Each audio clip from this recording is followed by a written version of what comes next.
বাংলাদেশ ছাত্র সংসদের সাধারণ সম্পাদক আব্দুল্লাহ সামাদ।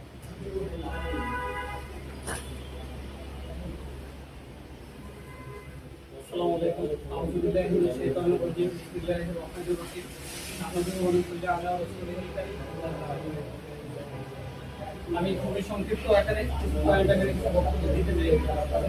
রাসূল সাল্লাল্লাহু আলাইহি সাল্লাম যখন নবুয়ত প্রাপ্তির আগে 580 খ্রিস্টাব্দে হিজরের যুদ্ধের সময় যখন তার বয়স 10 বছর ছিল, দায়িত্ব পেয়েছিলেন। রাসূল সাল্লাল্লাহু আলাইহি সাল্লাম যখন হিজরের যুদ্ধ শেষ হলো তখন দেখলেন যে তিনি যে কুরাইশরা বা কোনো ফাইটার যাদের সাথে যুদ্ধ করলে তারা তুচ্ছ ঘটনা নিয়ে অনেক যুদ্ধ করে, অনেক অনাচার ছিল। তখন তিনি সেই অনাচার অত্যাচার গুলা দেখে বিপুল সুযোগ সংগঠন, আমরা সবাই জানি ছোট থেকে পড়ে আসছি, সুযোগ সংগঠন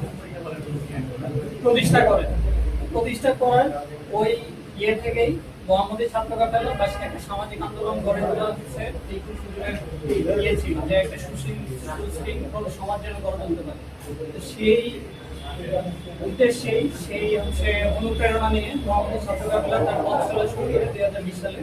তো আমরা হচ্ছে আমাদের এই 5-6 বছরের পথ চলায় অনেক কাজ করার চেষ্টা করেছি বা করতে পেরেছি, তার জন্য মহান আল্লাহর কাছে শুকরিয়া। তো আমরা সামনে হচ্ছে আমরা এমন একটা আমাদের লক্ষ্য উদ্দেশ্য হচ্ছে আমরা যেন একটা সামাজিক পরিস্থিতি গড়ে তুলতে পারি, যেন আমরা একটা সমাজকে পরিবর্তন করার মতো লোকজন ক্রিয়েট করতে পারি। এটা আস্তে আস্তে হবে না, আমাদের ক্যারেক্টারিস্টিক চেঞ্জ করতে হবে, আমরা যেন সমাজে গুরুত্বপূর্ণ ব্যক্তিত্ব হয়ে উঠতে পারি।